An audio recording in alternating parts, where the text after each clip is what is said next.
to Fashion Bob's YouTube channel. Today I'm going to be talking about adding ruffles to the neckline of a dress.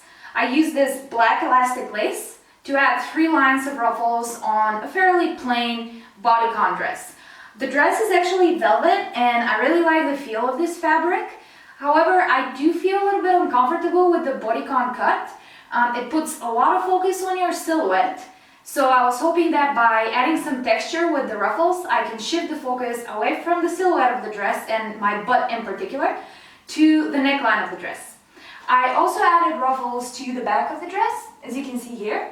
And all in all, I think the result was quite interesting and a lot more fun than the plain dress I started with. Also, I really like kind of the profile look of the outfit, and I just love ruffles, to be honest. Anyway, so I'll be walking you step by step through what I did. I will, however, need a 2-minute wardrobe change, after which I'll be right with you. Thanks. Okay, so first let's go over the materials we'll be using. So this is my pale pink velvet dress. It has a U-shaped neckline. You can also use a cotton dress with any neckline. It's really whatever you have handy or whatever you want to ruffle up, completely up to you. I paired it with this black lace. I really like the contrast of the 2 colors together, that's why I picked it. It's about 5 inches wide, which is pretty standard. Obviously, the width of the lace will determine the size of your ruffles, but this one worked out quite well for me. To ruffle it, you will need to use a matching thread, so I used a black thread here. And finally, my little lifesaver, this vanishing marker. So it has an air soluble side and then a water soluble side, and I like to use the air one just because I don't have to wash the outfit afterwards. This is really useful, especially for someone that's just starting out. I use it to kind of track down where I want to stitch, so it's really helpful. Highly recommend it. If you have all these materials ready, then we can go ahead and get started. If not, you can check our blog post, and there you're going to find links to all this stuff. Okay, so the first thing you would want to do is ruffle the lace, and there's 2 ways to go about it. One is using the sewing machine or any sewing machine you have, and the other one is just doing it by hand. I don't really feel comfortable using this machine yet. I'll be learning with you. It's still a little bit of a mystery to me, so I did my ruffles by hand.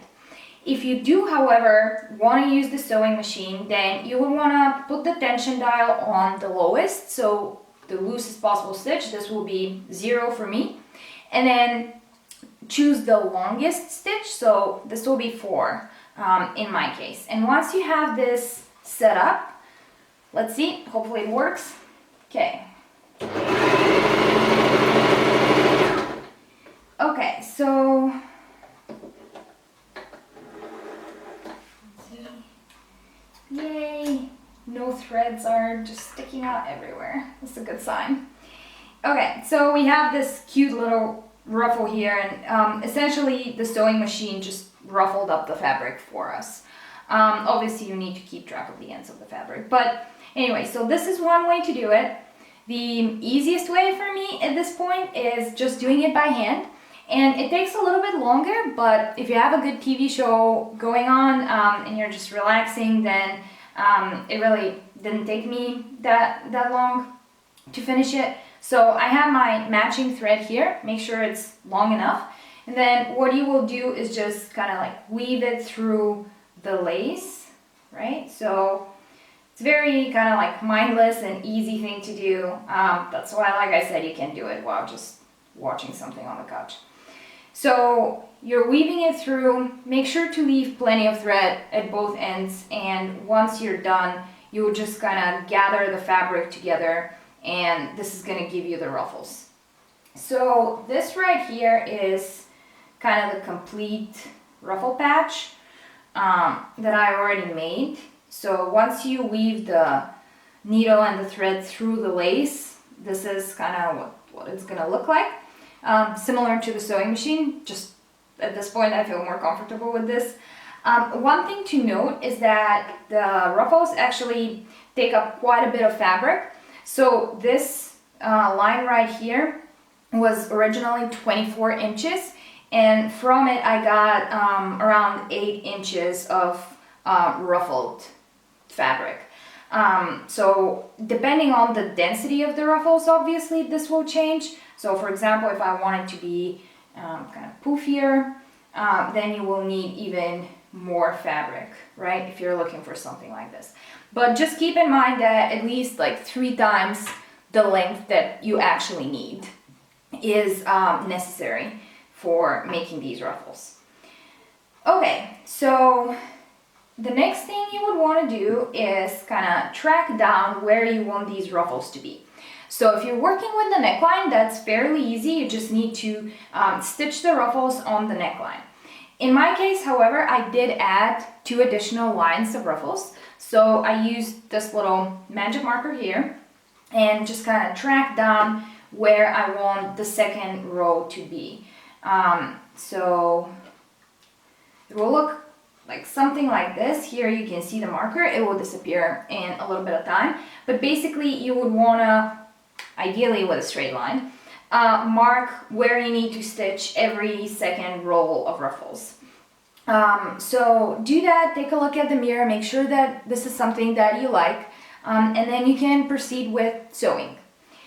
To kind of get a better feel of how the outfit will end up looking, what I did was pin the ruffles to the fabric.